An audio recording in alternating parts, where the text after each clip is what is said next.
Ilang araw na lang, Pasko na. Habay say sorry sa mga taong nasaktan ko. Habay say thank you sa mga taong nag-alaga sa akin. Especially sa mga magulang ko, sa mga kapatid ko, na laging nariyan sa lahat ng aking problema. Sa pag-iintindi niyo sa akin, at sa pag-aruga niyo sa aking mga anak. Maraming salamat.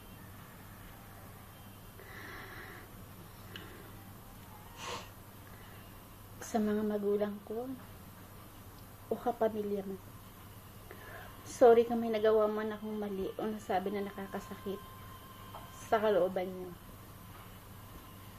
Salamat sa mga nagawa niyong mabuti at sa mga nasabi niyong nakapagpasaya sa akin. Now, I hope na maramdaman niyong lahat ang pagmamahal ko para sa inyo.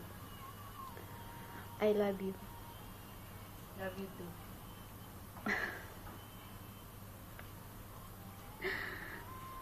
Maraming salamat sa lahat at sana I pray to God na malampasan ko ng lahat ng mga problemang dumaan sa aking buhay at huwag na sanang dumating. Salamat sa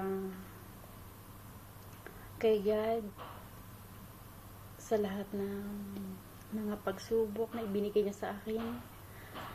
Alam ko na kaya niya binigay sa akin ito dahil ito ay kaya kong lampasan. Pero sana huwag na sanang maulit pa. Patawad sa lahat ng mga nagawa kong kasalanan at sa pagsisisi na bakit binigay niyo sa akin ang problemang ito. Patawarin niyo ako, Panginoon, at sa lahat ng aking kapamilya.